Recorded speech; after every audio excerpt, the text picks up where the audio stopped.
যেটা উপরওয়ালার ইচ্ছা। আমরা তো অনেক চেষ্টা করলাম তোর সংসারটা যেন না ভাঙে, তুই সুখে থাকিস। আমি জানি ঠাম্মি, কিন্তু তুমি চিন্তা করো না। তোমাদের ভালোবাসা আমাকে এত শক্তি দিয়েছে, আমি যেখানেই থাকবো ভালোই থাকবো।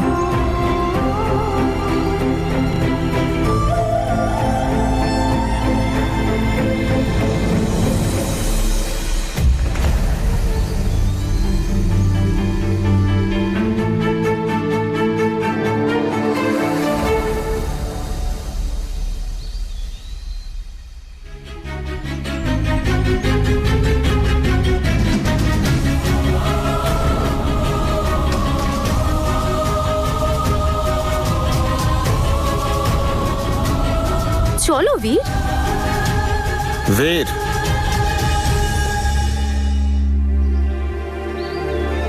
চল, কথা আছে।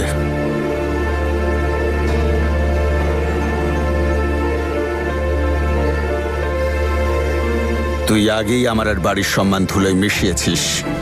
একটা কথা কান খুলে শুনে নে, কোর্টে আমি কিন্তু কোনো রকম নোংরামো চাই না। কথাটা কানে গেল তোর?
আসার জন্য থ্যাংক ইউ বাবা।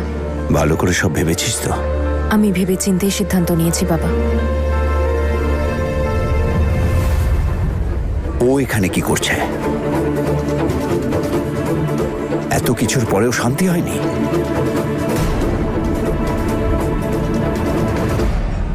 ও হাই মিস্টার এন্ড মিসেস বীর, যাওয়া যাক, আসুন। তুমি এখানেই দাঁড়াও, আমি চাই না ভিতরে কোনো ঝামেলা হোক।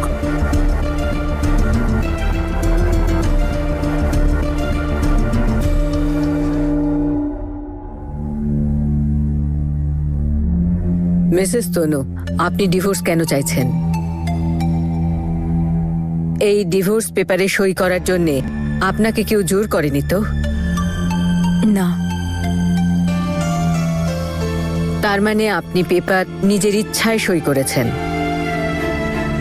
হ্যাঁ, এটা পুরোপুরি আমার নিজের ডিসিশন। আমার উপর কেউ কোনো রকম প্রেশার দেয়নি। তাহলে ডিভোর্সের কারণটা কি? আমার ভুল।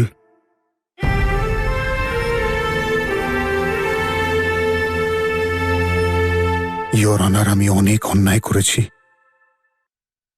আর আমি চাই না আমার অন্যায় শাস্তি আমার স্ত্রী।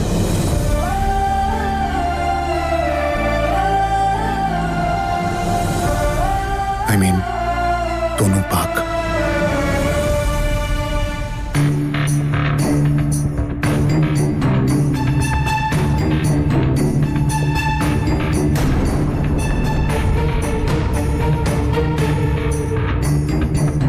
এত সময় লাগছে কেন?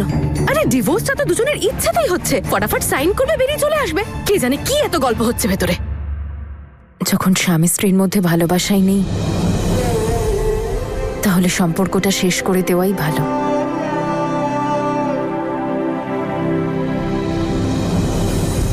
আপনারা দুই পরিবার কি এই ডিভোর্সের পক্ষে আছেন? আগে না, ধর্মাবতার আমি চাই না যে এই ডিভোর্সটা হোক। আমি জানি আমার ছেলে একটা ভুল করেছে, আর আমি এটাও জানি যে একদিনও নিজের ভুলটা বুঝতে পারবে, আর সেদিনও পস্তাবেও। ধর্মাবতার, আমি শুধু এটুকুই চাই যে আমার মেয়ে সমাজে মাথা উঁচু করে বাঁচুক। আমি শুধু এটা চাই যে আমার ছেলে নিজের বিয়ে নিয়ে কষ্ট পেয়ে বাড়ি ছেড়ে যেন না যায়।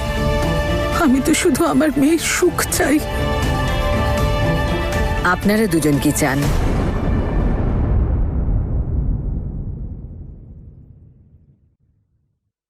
ইওর অনার, তনু শুধুমাত্র একজন ভালো স্ত্রী নয়, বরং একজন ভালো মানুষ, একজন ভালো পার্টনার, একজন খুব ভালো বন্ধু। আর একজন স্ত্রীর যা কোয়ালিটি দরকার তা সব ওর মধ্যে রয়েছে। ও সব সময় আমার পাশে থেকেছে, সব সময় আমাকে সাপোর্ট করেছে। আর এই বিয়েটা আমরা মন থেকে করিনি। পরিস্থিতিটাই এমন ছিল যে আমরা আমাদের নিজের পরিবারের কথা ভেবে এই বিয়েতে রাজি হইলাম।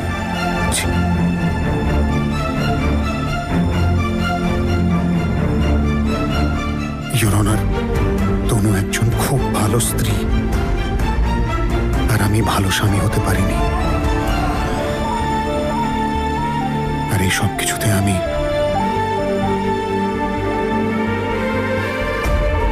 আমার সবচেয়ে ভালো বন্ধুকে হারিয়ে ফেলেছি।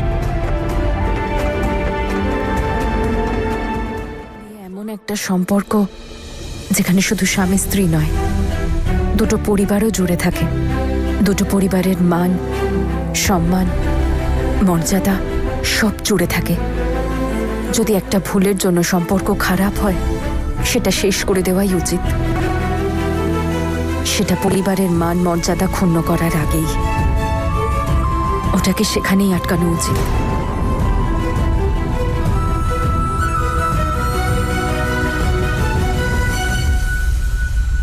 আপনাদের সবার কথা আর স্পেশালি ওদের দুজনের কথা শুনে আমি সিদ্ধান্ত নিলাম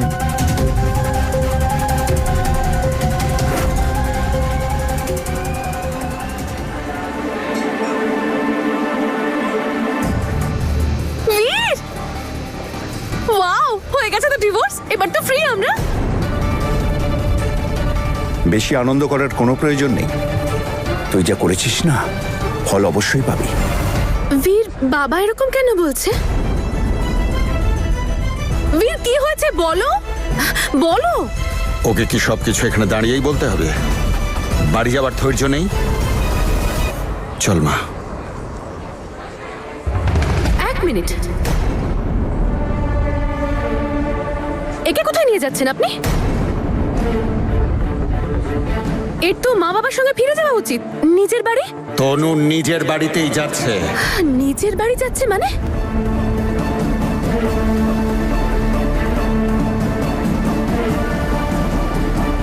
জাসমিন, তনু এখন বাড়িতেই থাকবে। কোর্টের সিদ্ধান্ত এটাই। কি? কিন্তু কেন? সমাজের মতো আদালতও বিয়েকে একটা পবিত্র বন্ধন মনে করে। এই ডিভোর্সকে মঞ্জুর করার আগে আপনাদের দুজনকে আরেকটা সুযোগ দেওয়া হবে, যাতে আপনারা নিজেদের প্রবলেমটা বোঝেন আর সেই বিষয়ে নিজেরা আলোচনা করেন আর বিয়ের বন্ধনটা সুরক্ষিত রাখার চেষ্টা করেন। এই ব্যাপারেও মনোযোগ দেবেন, এই ডিভোর্সের সিদ্ধান্ত যেন কোনো হঠকারিতা না হয়। সেই জন্য এই কোর্ট বীর সিং আর তনু সিংকে 6 মাসের সময় দিচ্ছে।